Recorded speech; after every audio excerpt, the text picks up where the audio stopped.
नमस्कार मित्रांनो, ठरलं तर मग या मालिकेच्या आजच्या भागात आता अर्जुन म्हणतो, चला सर्वांनी जेवण करून घ्या. मग सगळेजण जेवणाच्या टेबल जवळ येतात आणि बसतात. तेव्हा विमल सगळ्यांना आता जेवण वाढते तर अर्जुन आता कुणाकडेही न पाहता लगेच भरभर खाऊ लागतो आणि तो खूप पटपट जेवत असतो. ते पाहून सायली आता लगेचच त्याच्याकडे बघू लागते आणि विचारते, अहो हे काय चाललंय? तेव्हा सगळ्यांच लक्ष मग अर्जुनकडे जातं. तरीही अर्जुन असा पटपट खायचा थांबतच नाही. सगळ्यांना प्रश्न पडतो की अर्जुनच नक्की चाललंय काय? सायलीला सुद्धा काहीच माहीत नसतं की यानंतर अर्जुनला कुठे जायचंय. मग आता ती नराहून म्हणतेच की अहो काय चाललंय तुमचं, जरा हळूहळू खा की. तरीही अर्जुन ऐकेनसा होतो. मग आता अर्जुनला अस्मिता देखील म्हणते, अर्जुन अरे काय चाललंय तुझं? आता त्याला मध्येच ठसका सुद्धा लागतो. तेव्हा प्रताप सुद्धा म्हणतो, अरे काय चाललंय अर्जुन तुझं? तेव्हा अर्जुन फक्त खूप छान जेवण झाले असा इशारा करतो आणि मग पाणी पितो आणि मग त्यानंतर मोठ्याने जेव्हा ढेकर देतो आणि सगळ्यांकडे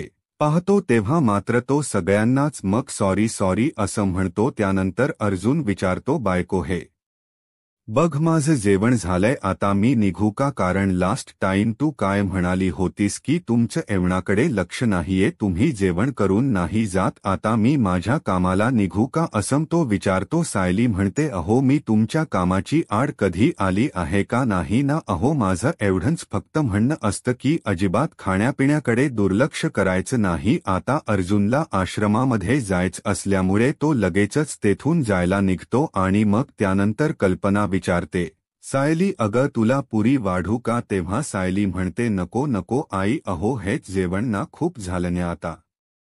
तरीही ही कल्पना ऐकतच नसते. ती म्हणते, सायली अगं राहू दे ना, तू खा की. असं म्हणून ती सायलीला पुरी वाढते तर विमल आता भाजी वाढत असते आणि मग अस्मिता सुद्धा पुढे येते आणि लगेचच सायलीला श्रीखंड वाढू लागते. आता सायलीभोवती सगळ्या माणसांचा गराडाच असतो. तेव्हा ते पाहून आता अर्जुनची नजर त्यांच्यावर पडते आणि त्याला खूप छान वाटतं की आपल्या बायकोची किती काळजी घेत आहेत आणि तिला काय हवं नको ते पाहत आहेत. आता तो त्यांच्याकडे पाहतच राहतो. सायलीच्या चेहऱ्यावरील आनंद खूप काही सांगून जात असतो आणि म्हणूनच तो म्हणतो, बायको हे बघ ही सगळी तुझी माणसं आहेत, परंतु अजूनही तुझं कुटुंब पूर्ण झालेलं नाहीये. आता तुझ्या आईबाबांना शोधून मी ते कुटुंब नक्कीच पूर्ण करेन. इकडे कुसुम आश्रमामध्ये अगदी शांतपणे बसलेली असते. तेव्हा अर्जुन लगेचच तेथे जातो आणि विचारतो, कुसुमताई अहो शोधला का तुम्ही फोटो? तेव्हा कुसुम थोडी नाराजच असते आणि म्हणते, अहो फोटो कसे काढलेत? नाही काढले फोटो. मग अर्जुन विचारतो, काय झालं पुढे? तेव्हा तुम्ही सांगितल्याप्रमाणे मी सोमू आणि गणू या दोघांचेही जुने आय कार्ड शोधत होते आणि मग त्यामध्ये ना सायलीच ओळखपत्र सुद्धा सापडले आणि त्या ओळखपत्रावर सायलीचा फोटो सुद्धा आहे. आता अशी गुड न्यूज मिळाल्यानंतर अर्जुन खूप म्हणजे खूप खुश होतो आणि त्यानंतर म्हणतो, वाव ग्रेट, सायलीबद्दल एवढं सगळं काही समजलंय म्हटल्यानंतर कुसुम ताईचा चेहरा पडलेला का असा अर्जुनला प्रश्न पडतो आणि तो त्याच्या मनात असणारी शंका सुद्धा बोलून दाखवतो. तेव्हा आता कुसुम लगेचच ते आय कार्ड अर्जुनला देते. तेव्हा अर्जुन ते आय कार्ड पाहतो आणि त्याला जबरदस्त असा धक्का बसतो. मग आता अर्जुन म्हणतो, अरे बापरे, आयडीवरचा फोटो खराब झालाय, कसा काय? तेव्हा कुसुम म्हणते, अहो तेच तर ना, पण 16 वर्षांपूर्वीचा हा फोटो आहे आणि हा फोटो घरात सापडला ना ते आपल्या नशीबच आहे, कारण मधुभाऊंनी खूप जपून ठेवला असेल. ओहा, आणि आता इतकं वर्ष जुना आहे ते कसं राहील पुढे? अर्जुन म्हणतो, अहो पण चेहराच नाही दिसला तर काय उपयोग ना? तेव्हा कुसुम म्हणते, अर्जुन सर अहो तुम्ही सांगितल्याप्रमाणे मी बरेचसे जुने लिफाफे वगैरे शोधले पण त्यामध्ये ना सायलच दुसरंच कोणत ओळखपत्र सापडलेलं नाही आणि आपल्याकडे आहे ना ते हेच आहेत. आता अर्जुनचा देखील चेहराच पडतो कुसुम सारखा. तो म्हणतो, कुसुम ताई आज ना मला खरंच खूप होप्स होत्या की काहीतरी असा ठोस पुरावा आपल्या हाती लागेल, पण मला सांगा आता सायलीच्या ख्या आईबाबांना शोधायचं कसं? तेव्हा कुसुम आता काहीच बोलत नाही, एकदम ती बिचारी गप्प गप्प असते. आता अर्जुन त्याच विचारात असतो, आता सायलीचा फोटो शोधायचा तरी कसा? मग दुसरीकडे सायली आता मधुभाऊंना भेटण्यासाठी हॉस्पिटलमध्ये आलेली असते तेथे आता तिला कुसुम दिसत नाही, म्हणूनच ती म्हणते बापरे, कुसुमताई कुठे गेली असेल? मला तर असं वाटत ती कॉफी आणायला गेली असेल. या विचाराने सायली मधुभाऊ जवळ बसते आणि खूप खुश असते. ती म्हणते मधुभाऊ तू हाला माहिती आहे अहो आई माझ्याशी खूप छान बोलतायत आणि अस्मिता ताई सुद्धा माझ्याबरोबर खूप छान वागतायत. त्या दोघींचाही माझ्यावरचा पूर्णपणे राग गेलेला आहे. अहो तुम्हाला माहिती आहे का, आज तर त्यांनी सगळ्यांनी मिळून ना माझा खास दिवस सुद्धा साजरा केला. सायली डे म्हणेल असं म्हणून ती खुळखून हसते आणि मधुभाऊंना सांगू लागते की मधुभाऊ अहो सगळेजण माझ्यावर एवढा जीव लावतात ना, आणि हे सगळं बघायला तुम्ही घरी चला ना. आता मला सांगा किती वाट बघायची मी तुमची सत, आणि तुम्हाला सांगू हे सुद्धा माझ्यावर खूप प्रेम करतात हा, आणि मला खूप जीव सुद्धा लावतात असं लाजूनच जरा ती सांगत असते. आणि मग त्यानंतर म्हणते पण माझं ना अजिबात ऐकत नाहीत ते, कारण नुसतं काम आणि त्या कामाच्या व्यापामध्ये खाण्याकडे लक्षच नसतं त्यांचं. आता खाण्यापिण्याच्या वेळा पाळायला हव्यात ना मधुभाऊ, पण तुम्हाला सांगू माझा अजिबात ऐकत नाहीत. मी काय म्हणते तुम्ही घरी चला आणि त्यांचा कान पिळता का? मग तुमच तरी ऐकतील ते हो ना. तेवढ्यातच आता सायलीला कुणाचा तरी फोन येतो. मग सायली म्हणते एक मिनिट हा मधुभाऊ असं म्हणून ती पर्समधून फोन काढते आणि चैतन्याचा फोन आलेला असतो. तेव्हा ती कॉल रिसीव्ह होते. चैतन्य भाऊजी. तेव्हा तो म्हणतो अगं सायली वहिनी अर्जुन कुठे आहे? त्याचा फोन लागत नाही म्हणून विचारतोय. तेव्हा सायली विचारते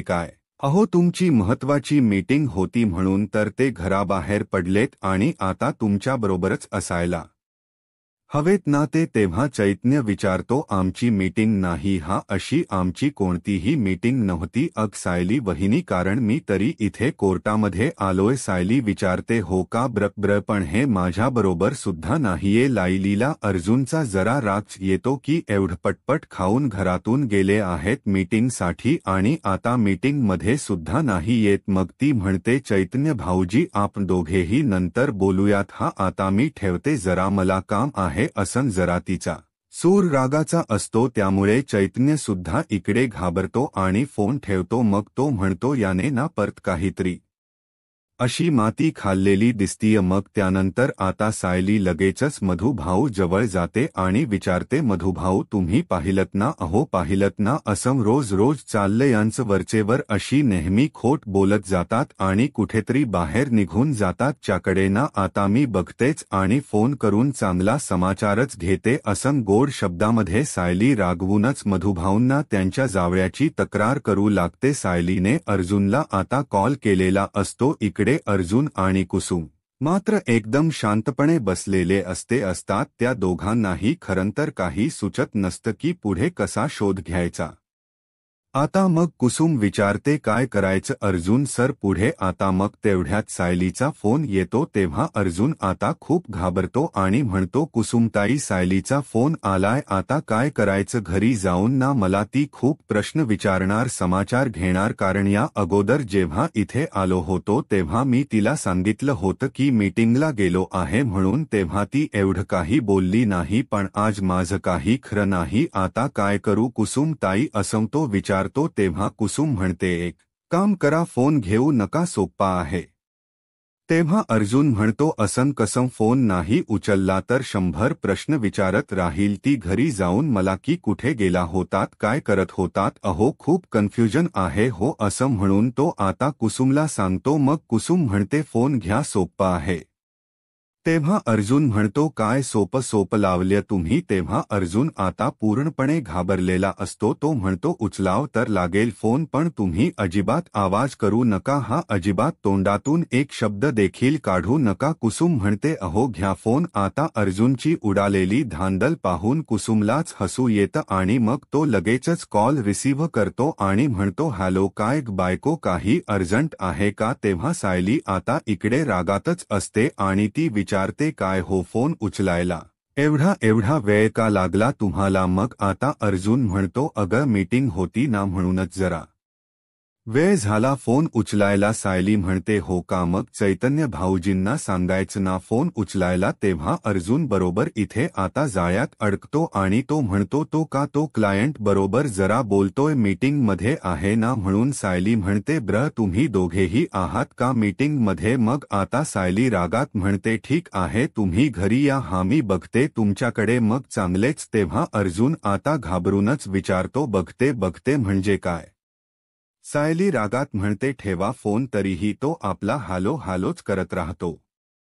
तेव्हा तो म्हणतो की मेलो. कुसुमताई विचारते काय झालं. अर्जुन अगदी घामाघूम झालेला असतो, घाबरलेला असतो. ते पाहून आता कुसुमताई मात्र हसू लागते. तेव्हा काय झालं कुसुमताई तुम्हाला हसायला, असं अर्जुन विचारतो. तेव्हा कुसुम म्हणते बिब्याला असं घाबरलेला बिब्बा म्हणून बघतीय, हसू तर येणारच ना. तेव्हा तो म्हणतो हो घाबरतो ना, मी खूप घाबरतो तिला, आणि जगातला प्रत्येक नवरा त्याच्या बायकोला ना घाबरतोच आणि त्या लिस्टमध्ये माझा नंबर 1 आहे. पण नाही हा मला आता पटकन घरी जावं लागेल. तेव्हा कुसुम म्हणते अर्जुन सर. अर्जुन म्हणतो काय. तेव्हा कुसुम म्हणते ऑल द बेस्ट हा. तेव्हा तो थक्यू असं म्हणतो. तेव्हा तो म्हणतो मला तुमच्या विशेषची खूप गरज आहे. थक्यू असं पुन्हा म्हणतो आणि गडबडीने जायला निघतो.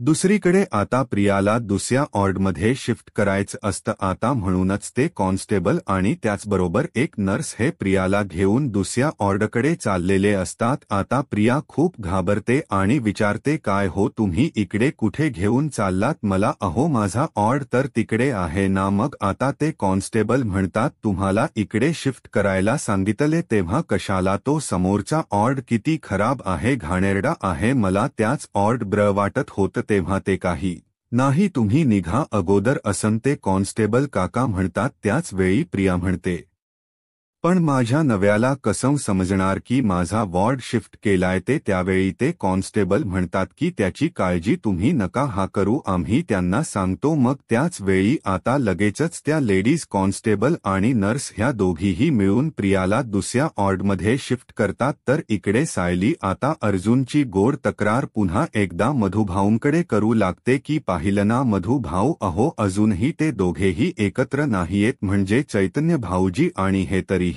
माझ्याबरोबर खोट बोलतायत. पण घरी जाऊन ना यांचा आता चांगला समाचारच घेते असं म्हणून सायली जायला निघते. पण तिच्या लक्षात येतं की इथे मधुभाऊ जवळ कोणीच नाहीये, म्हणून ती आता म्हणते कुसुमताई कुठे गेली काय माहीत, आता ना तिला फोनच करते असं म्हणून ती अगोदर कुसुमला कॉल करते. तेव्हा सायलीचा फोन असं म्हणून आता कुसुमताई ही खूपच घाबरते. मग आता ती विचारते बापरे आता काय करायचं. अगोदर अर्जुन सरांना कॉल केला आणि आता मला केला, मग आता लगेचच कुसुमताई कुठे आहे तू असं सायली विचारते. कुसुम आता म्हणते मी हॉस्पिटल असं म्हणून ती एकदम शांत बसते. तेव्हा सायली आता प्रश्नावर प्रश्न करू लागते अगं हॉस्पिटलमध्ये का, कॅन्टीनमध्ये वगैरे आहेस का तू, कारण अगं मी इथे मधुभाऊंच्या इथे येऊन बसलीय केव्हाची. तेव्हा कुसुम म्हणते अग मी तेच म्हणतीय, मी हॉस्पिटलमध्ये नाही आले, घरी आले फ्रेश व्हायला. आणि मला सांग तू कशी काय गन सांगता अशी हॉस्पिटलमध्ये आलीस. तेव्हा सायली म्हणते अगं दर 2 दिवसांनी मी हॉस्पिटलमध्ये येणार हे ठरलं ना, मग त्यात तुला नेहमी काय सांगायचं. आणि मला सांग तू मधुभाऊंना असं एकटी सोडून का गेलीयस. कुसुम खोट सांगते. डॉक्टर काय म्हणाले की मधुभाऊंजवळ असं बसण्याची गरज नाहीये म्हणून मी आले घरी. बर ठीक आहे मी पोहोचतीय हा येतेच मी सायली. तेव्हा सायली म्हणते ठीक आहे ये लवकर, कारण एकदा कामी कधी घरी जाते आणि यांच्याशी बोलते ना. असं झालंय मला. तेव्हा कुसुम विचारते का ग, काय झालंय काय नक्की. तेव्हा सायली म्हणते अगं वरचेवर ना आजकाल ते खोट बोलायला लागले आणि त्यांना असं करून काय मिळतं ना काय माहीत. आता आज घरी जाऊन ना चांगला समाचारच घेते बघ त्यांचा. तेव्हा कुसुमाता हसते आणि म्हणते जाऊ दे अर्जुन सर खोट बोलले असतील तर कुठे एवढं त्यांचं मनावर घेते तेस. अगं तुला माहीत नाही माझा नवरा तोंड उघडायचा ना, ते फक्त खोट बोलायलाच उघडायचा. पण तुझं तसं नाही ना सायली, तुझा नवरा तुझ्यावर प्रेम तरी करतो अगं, आणि जर ते खोट बोलले असतील ना तर ते तुझ्या हिताचंच असेल, लक्षात ठेव. मग आता सायली विचारते काय कुसुमताई तू आज यांची बाजू कशी घेतीयस.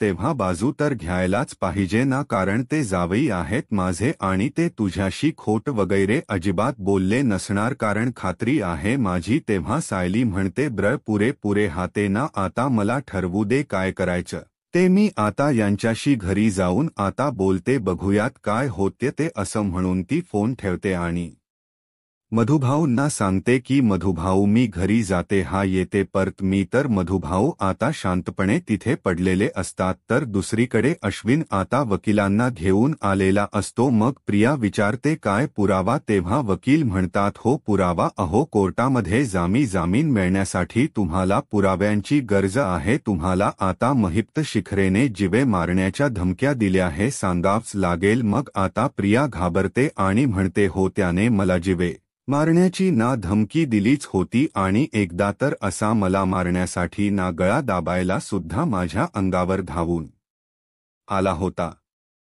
तेव्हा आपल्याला त्याचा पुरावा सुद्धा लागेल अस आता अश्विन म्हणतो. मग आता प्रिया विचारते काय पुरावा, आता कसा पुरावा देणार मग मी तो. तेव्हा तुझ्याकडे काही सीसीटीव्ही फुटेज वगैरे आहेत का असं तो पुन्हा विचारतो. प्रिया घाबरूनच म्हणते नाही माझ्याकडे असं काही नाहीये. तेव्हा वकील म्हणतात महिप्तपासून तुमच्या जीवाला काहीतरी धोका होता याचे पुरावे ना तुम्हाला मिळवावेच लागतील आणि त्याशिवाय तुमची सुटका होणं खूप अशक्य आहे. तेव्हा अश्विन पोटतिडने सांगतो तन्वी आठव काहीतरी आठव. तेव्हा प्रिया आता मनातच विचार करते बापरे, आता हा महिप्त माझ्या जीवावर उठला होता याचा पुरावा तरी कुठून आणू मी. आणि सीसीटीव्ही फुटेज म्हणे, आणि जर ते सीसीटीव्ही फुटेज दिसलं तर त्यामध्ये महिप्त बरोबर मी पार्टी करताना नक्कीच दिसेन असं मनातल्या मनात ती आता म्हणत असते. तेव्हा वकील साहेब म्हणतात ठीक आहे, पण उद्या महिप्त विरोधात जर काही पुरावा असेल तर तो आठवण्याचा तुम्ही प्रयत्न करा, कारण उद्या कोर्टामध्ये ना आपली तारीख आहे आणि आपल्याला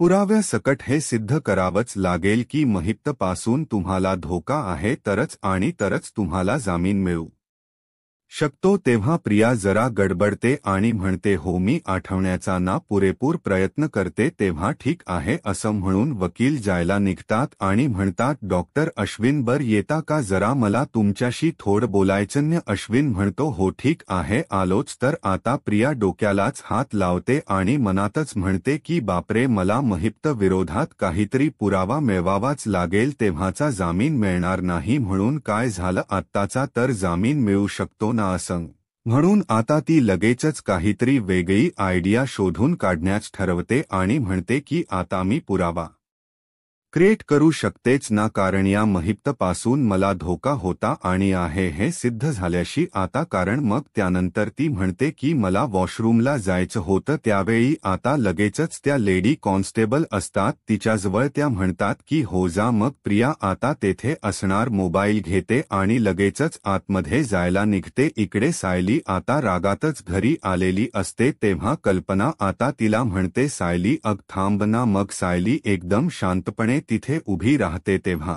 मधुभाऊ कसे आहेत असं कल्पना विचारते. तेव्हा सायली सांगते मधुभाऊ अगदी बरे आहेत आणि डॉक्टर पण म्हणतायत की त्यांच्या तब्येतीमध्ये ना चांगले सुधारणा आहे म्हणून. तेव्हा कल्पना म्हणते हो का, मग तुझा चेहरा असा का पडलाय? तेव्हा सायली आता शांतपणे विचारते यांचा तुम्हाला काही फोन वगैरे आला होता का आणि कुठे जातायत हे सांगून गेलेत का? तेव्हा कल्पना म्हणते अगं तो बाहेर मीटिंगसाठी गेलाय ना. तेव्हा सायली म्हणते अहो ते खोट बोलले ताई, कारण त्यांची ना आज काही मीटिंग वगैरे नव्हतीच, कारण चैतन्य भाऊजींनी ना मला खरं काय ते सांगितलं. तेव्हा कल्पना विचारते म्हणजे अर्जुन तुझ्याशी खोट बोलला का? आता त्याला येऊ दे.